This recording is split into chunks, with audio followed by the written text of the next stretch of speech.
baik, cuma agak radang sedikit. Alhamdulillah. Selanjutnya Denny Cahya. Hadir Bu. Hadir. Kabarnya baik? Baik Bu. Baik.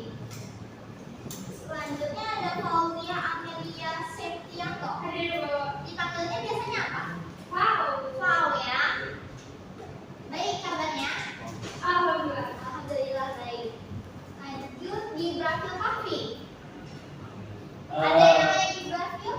Ini Bu, bisa perkenalkan Sakit ya berarti? Iya sakit atau Kamu apa? dapat kabarnya dari siapa? dari ini kakeknya. Oh, jadi dia ngabarin kamu ya? Kakeknya stop saya. Dari Iya, Oh, udah. Itu Oh, udah. ya Allah. Ini Bu udah sembuh. Kakek lu ya, Bu. Saya beda kelas waktu. Ini Gibrafil. Bukan kaki juga. Kabar Gibrafil betul Pak Ibu, tadi saya kita belum masuk. Oh ya udah ya. Ya, boleh kan saya? Boleh duduk. Terima kasih Bu. Lanjut Kylo Ren atau saya Bu. Biasanya dipanggil apa? Oke Bu. Keke. Oke. Kabarnya baik ke? Baik. Baik.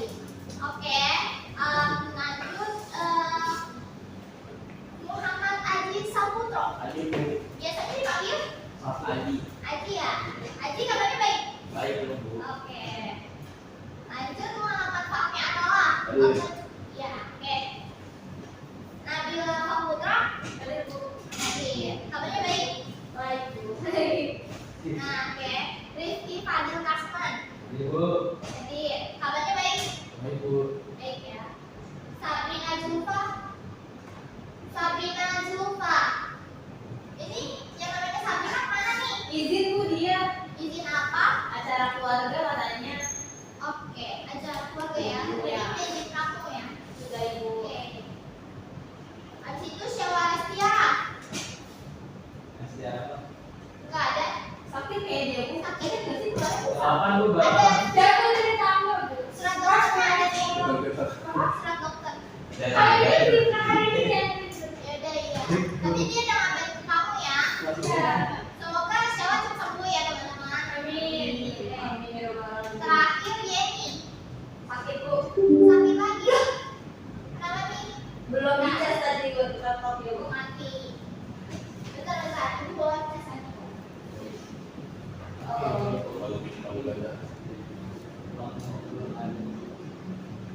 Bu Aji mau jorok Bu.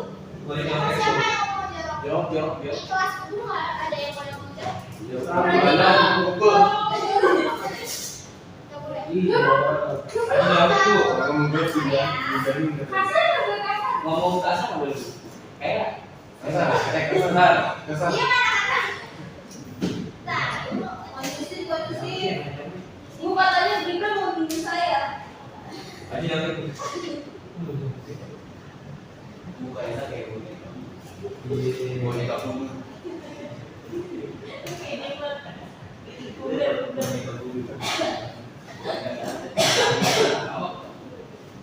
Lu buta. Oh, lu jawab. maaf ya teman-teman. Anak-anak ini agak lama. Sampai ke Ibu.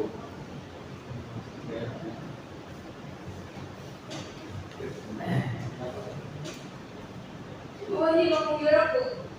Eh, Saya Aji usir aja Bu, dia mau buat keributan. Boleh nggak Bu? Boleh.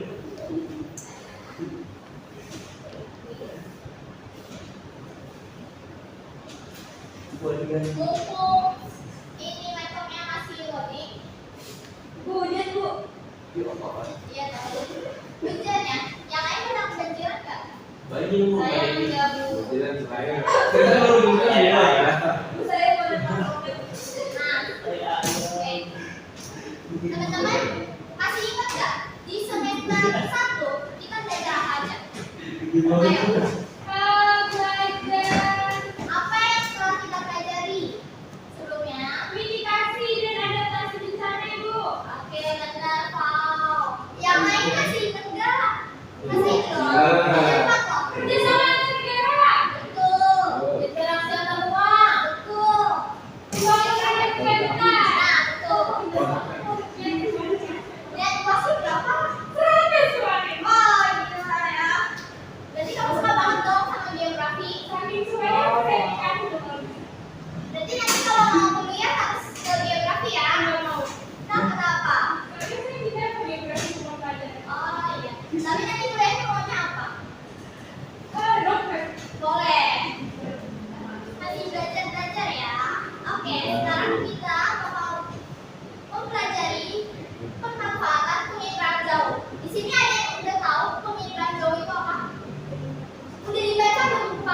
Belum.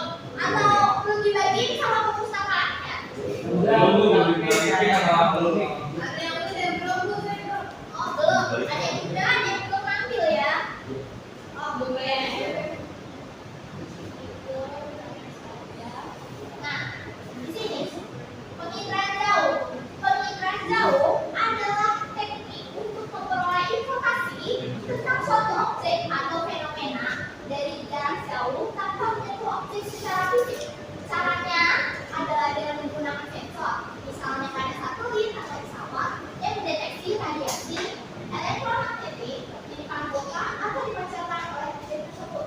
Teknologi ini digunakan dalam berbagai bidang seperti geografi yang kita pelajari sekarang, pemetaan, pemantauan lingkungan, dan penanggulangan bencana. Oke. Ibu mau lanjut. Nah, nih. Kenapa manusia butuh melihat bumi dari jauh? Karena bumi itu areanya terlalu luas. Selanjutnya, karena ada tempat yang berbahaya, karena butuh data cepat, dan terakhir karena lokasinya jauh. Jadi contoh, misalnya kalian mau tahu nih kondisi Papua sekarang itu seperti apa? Kalian nggak perlu jauh-jauh ke sana, kalian cukup melihatnya dari penginderaan jauh di Google Earth. Kalian bakal lihat kepadatan pemukimannya di Papua itu seperti apa, vegetasinya itu seperti apa, dan masih banyak lagi gitu. Lanjut. Nah, kalian tahu ini apa? Enggak. Nggak tahu. Nih, ini namanya pemanfaatan penginderaan jauh. Kita bakal langsung ke sini. Ini power source. Biasanya disebut apa? Matahari. Matahari adalah sumber utama. Sumber utama yang memancarkan cahaya.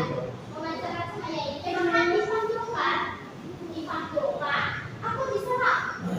Kemudian terbagi ke cahaya yang dipantulkan langsung ke refleksi sektor, dan ada emission atau pemancarkan energi sendiri atau biasanya panas.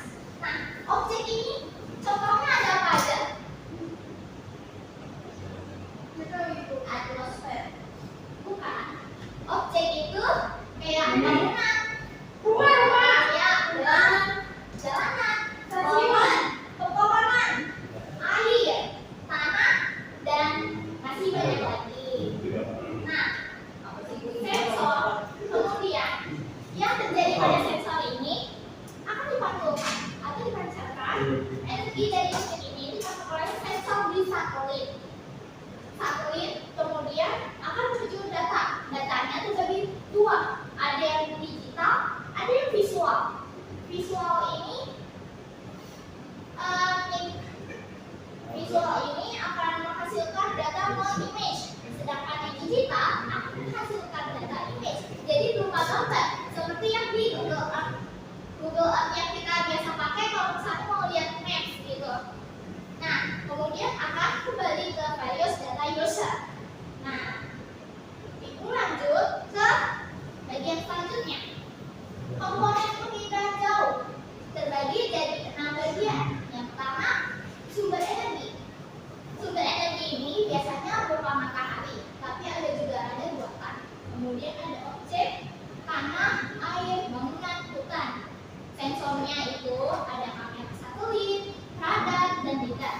Wahananya biasanya pesawat, drone, atau satelit. Citra itu adalah hasil fotonya, dan interpretasi itu adalah proses membaca citra. Prinsip kerja dari penginderaan jauh itu air biasa akan membawa hasil gelap di warna dari biasa pas dia terrefleksi dan masuk ke satelit. Terus vegetasi seperti pepohonan, terus kayak buah-buahan itu akan menjadi hijau atau merah cerah di inframerah, dan bangunan akan menjadi terang, dan tanah akan berubah menjadi coklat kemerahan. Konsep utama dari penginderaan jauh itu sendiri digunakan untuk pemahaman tentang peta. Yang kedua, fungsi dan aplikasi peta. Yang ketiga, dampak globalisasi dan lingkungan. Keempat, inovasi dan tantangan di masa depan. Ini referensi foto dari peninggalan jauh dan ini referensi videonya. Jadi kita bakal nonton video dulu ya. Harap disimak dan dicatat ya. Sekiranya kalian merasa penting ya.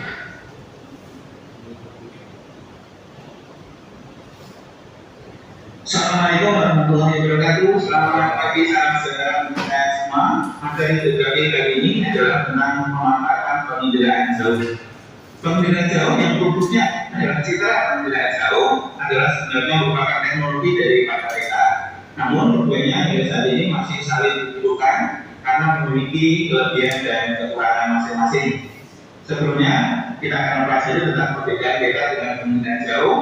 Peta dari sebelah kiri, penginderaan jauh yaitu citra atau udara, dan kamera ada di sebelah kanan. Perbedaannya yang pertama, peta itu waktu pembuatannya lama, sedangkan citra itu sangat singkat. Yang kedua, peta untuk gambarnya hanya 2 dimensi, citra bisa 2 dimensi, bisa 3 dimensi. Yang ketiga, penampakan objek dalam peta itu dalam bentuk simbol atau dilambangkan, sedangkan di citra itu wujudnya asli. Yang ketiga, komponen atau unsur penjelas di dalam peta itu ada keterangan nama jalan, ya, nama-nama tempat itu ditulis, tapi dalam citra penjelas jauh tidak ada. Yang kelima, hasil dalam peta atau suatu peta itu bisa dibaca oleh semua orang. Sementara di dalam penjelas jauh itu hanya bisa dibaca oleh orang tertentu atau ahlinya saja.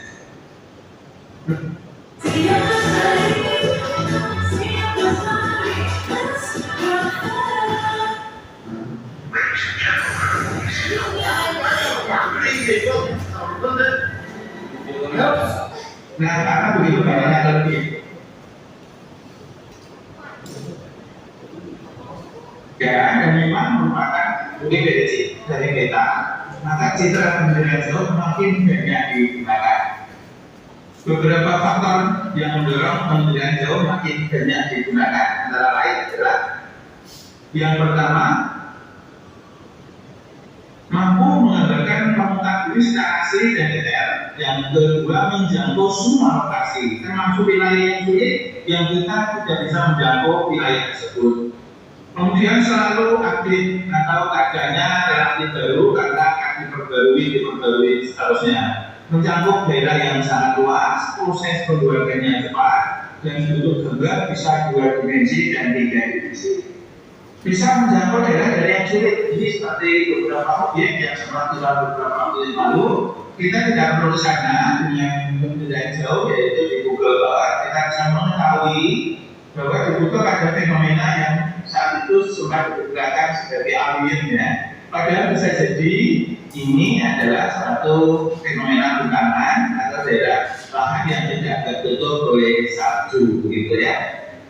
Kemudian di samping bisa menjangkau daerah-daerah yang selama ini kita sulit di sana, juga menghasilkan produk gambar 3 dimensi yang ada di dalam video ini ya, di channel ini ya, di video lain, yaitu jalan-jalan virtual ke beberapa tempat di dunia, dan kalian bisa memanfaatkan Google Earth untuk bisa menikmati ini ya. Itulah kelebihan dari penilaian jauh, seolah-olah kita berada di kota-kota yang kita kunjungi.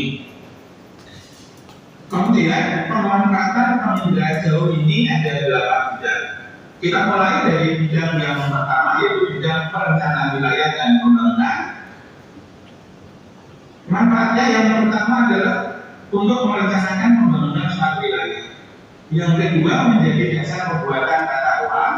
3, identifikasi dan inventarisasi kawasan kumuh. Yang keempat, pemetaan dan pemantauan kawasan rawan bencana. Dan yang kelima, pemetaan jalur listrik, air, dan lain-lain. Nah, dari satelit pada malam hari kita bisa mengetahui bahwa setelah dilihat wilayah Indonesia yang terang benderang itu adalah Pulau Jawa. Kemudian di negara tetangga Malaysia juga kelihatan terang. Nah, sementara wilayah-wilayah lain di Indonesia kurang terang dan relatif gelap. Nah dari sini ternyata setelah diamati disebabkan karena memang kepadatan penduduk, kemudian pembangunan infrastruktur khususnya jalan raya dan jalan tol Jawa itu begitu banyak, sudah begitu padat sekali. Oleh karena itu pemerintah kemudian merasa perlunya dibangun sarana jalan tol di luar Jawa. Maka oleh karena itu dalam beberapa tahun terakhir ini kita sedang proses pembangunan jalan tol menghubungkan ujung selatan Sumatera sampai dengan Aceh. Kemudian kita bisa mengamati daerah-daerah umum yang ada di permukaan bumi, daerah yang rawan longsor, yang rawan bencana, atau daerah yang sudah terkena hingga bencana dibandingkan dengan daerah yang sebelum terkena bencana. Kemudian yang kedua adalah dalam bidang penggunaan lahan. Apakah manfaatnya? Antara lain manfaatnya yang pertama adalah untuk mengetahui peta tata guna lahan atau peta penggunaan lahan. Yang kedua, mengetahui luas lahan pertanian. Yang ketiga, mengetahui perkembangan lahan subur dan lahan kritis. Yang keempat adalah membuat prediksi penggunaan lahan berikutnya. Kemudian untuk perencanaan dan pengembangan wilayah. Nah, ini adalah beberapa contoh peta penggunaan lahan yang bisa diamati dengan cukup melihat citra pengendaraan jauh. Kemudian kita juga bisa mengetahui luas lahan pertanian dengan lahan non pertanian. Kemudian mengetahui lahan subur dan lahan kritis. Contoh wilayah suatu kawasan hutan yang menjadi rusak karena untuk eksploitasi tambang dimungkinkan ketika tidak diregulasi atau di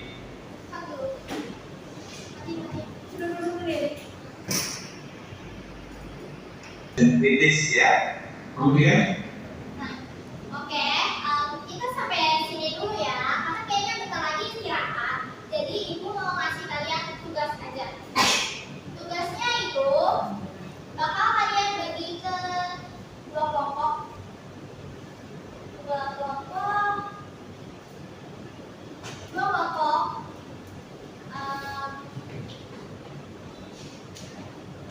Yang satu akan mencari tahu tentang konsep peta dan sejenisnya, dan kelompok dua akan mencari teknologi pengiriman jauh. Sampai sini teman-teman udah paham belum? Paham ibu. Oke, kalau begitu ibu izin pamit undur diri. Oh iya, siapin dulu ya. Oke, sebelum menutup pelajaran hari ini, baiknya berdoa dimulai. Berdoa cukup. Oke, terima kasih anak-anak. Terima kasih. Boleh